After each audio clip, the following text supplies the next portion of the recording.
ಹೇಳು. ಸ್ವರ್ಣ ಗೌರಿ ಹಬ್ಬದ ಮೊರದ ಪೂಜೆ, ಮೊರದ ಬಾಗಿನ ಪೂಜೆ.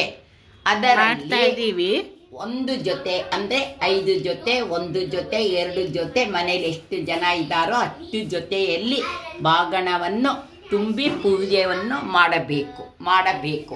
ಬಾಗಿನದ ಒಳಗಿನ ಸಾಮಾನುಗಳು ಏನೆಂದರೆ ಒಬ್ಬೊಬ್ಬರ ಪದ್ಧತಿಯು ಒಂದೊಂದು ಥರ ಇರುತ್ತದೆ. ನಮ್ಮ ಪದ್ಧತಿಯ ಪ್ರಕಾರ ಅಕ್ಕಿ 1.25 ಪಾವು ಅಥವಾ 1 ಪಾವು,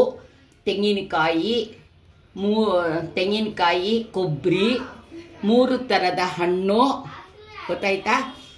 ಆಮೇಲೆ ತರಕಾರಿ 3 ಥರ, ಕೆಲವರು 5 ಥರ ಹಾಕ್ತಾರೆ, ಕೆಲವರು 3 ಥರ ಹಾಕ್ತಾರೆ.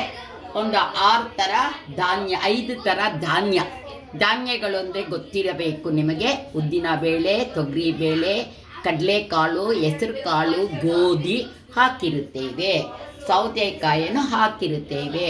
ಬಾಗಿನ ಸಾಮಾನು ಅಂದರೆ ಅರ್ಶಿನ, ಕುಂಕುಮ, ಬಳೆ, ಬಿಚ್ಚೋಲೆ ಎಲ್ಲವನ್ನು ಹಾಕಿ, ಅರ್ಶಿನ ಕುಂಕುಮವನ್ನು ಹಾಕಿ ಪೂಜೆಯನ್ನು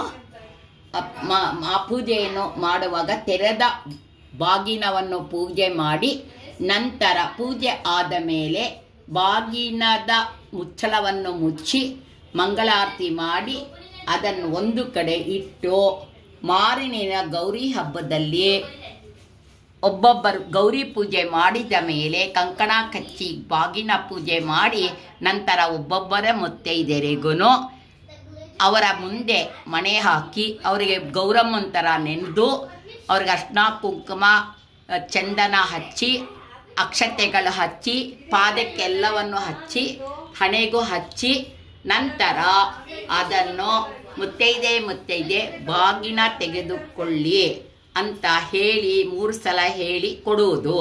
ತಗೊಳ್ಳೋರು ಗೌರಮ್ಮ